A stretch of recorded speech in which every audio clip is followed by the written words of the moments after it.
रहमान रहीम जी students next numerical देखें 12.7 Nabila uses a concave mirror when doing her makeup. The mirror has a radius of curvature of 38 centimeter. What is the focal length of mirror? Nabila is located 50 centimeter from the mirror. Where will her image appear? Will the image be upright or inverted? ठीक है, अब सबसे पहले आप ये देखेंगे mirror कौन सा है। मिरर कनकेव है। कनकेव क्या है? कन्वर्जिंग है, तो वैल्यूज विल बी पॉजिटिव। ठीक है। Mirror has a radius of curvature. अब रेडियस ऑफ कर्वेचर दिया हुआ है 38 सेंटीमीटर। आपने उस मिरर का फोकल लेंथ फाइंड आउट करना है। ठीक है, और नबीला कहाँ खड़ी है? 50 सेंटीमीटर फ्रॉम द मिरर। तो उसका जो इमेज है वो कहाँ बन रहा है? इमेज का हम डिस्टेंस फाइंड आउट करेंगे और ये बताएंगे इमेज जो है वो अपराइट बनेगा या इन्वर्टेड बनेगा। ठीक है, हम इसको सॉल्व कर लेते हैं।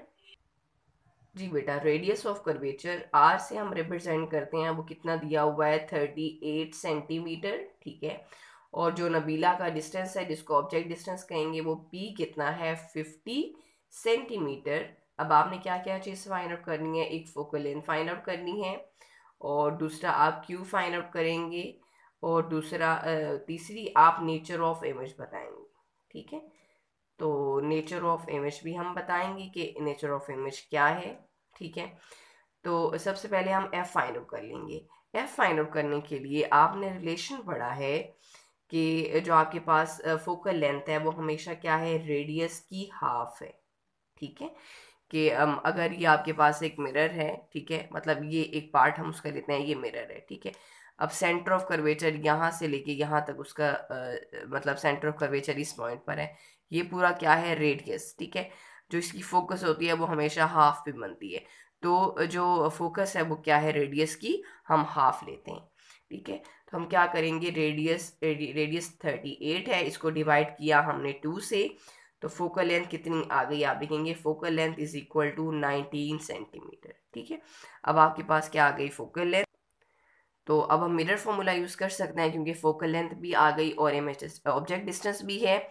आपने क्या चीज फाइंड आउट करनी है? क्यू। आप लिखेंगे 1/f is equal to 1/p plus 1/q। 1/f कितना है आपके पास? 19। ठीक है, अभी हमने फाइंड आउट किया।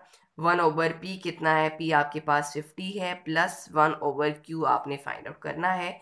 जब आप 1 डिवाइडेड बाय 19 करेंगे आंसर आता है, बल्कि पहले हम इसको यहाँ ले जाते हैं, आपको आसानी होगी। 19 और इधर आके क्या हो जाएगा? -1 divided by 50 is equal to 1/q।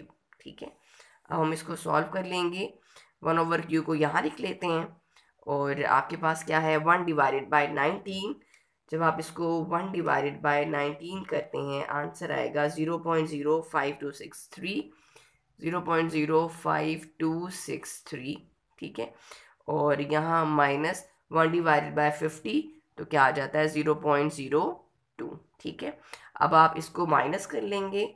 Minus करने से आंसर आता है 0.03263। इस साइड पे क्या है? 1/q है। आपने q फाइंड आउट करना है, तो इसका रेसिप्रोकल ले लेंगे। q will be equal to 1 divided by 0.03263। 1 से जब आप इसको डिवाइड करेंगे, q आता है 30.64 सेंटीमीटर। 30.64 सेंटीमीटर। ठीक है, तो जो इमेज नबीला का बन रहा है वो कहाँ बन रहा है? 30.64 सेंटीमीटर पे बन रहा है। ठीक है, और दूसरी बात उसने ये पूछी है कि इमेज इन्वर्टेड है या अपराइट है। तो आप बताएंगे कि नबीला जो है, आप इस तरह लिखेंगे, Nabila is located beyond centre of curvature, so her image is form between centre of curvature and focal length, and it is real and inverted. ठीक है, वैसे अगर आप नेचर देखें, कनकेव मिरर जो इमेज बनाता है वो रियल बनाता है। ठीक है, और इन्वर्टेड जब भी किसी मिरर के सामने आप खड़े होते हैं, आप ऐसे देखते हैं कि आपका जो लेफ्ट होता है वो मिरर में राइट नज़र आ रहा होता है, और आपका जो राइट है वो मिरर में लेफ्ट नज़र आ रहा होता है। ठीक है, तो आप बताएंगे कि इमेज जो बन रहा है वो कैसा बन रहा है? इन्वर्टेड बन रहा है। ठीक है।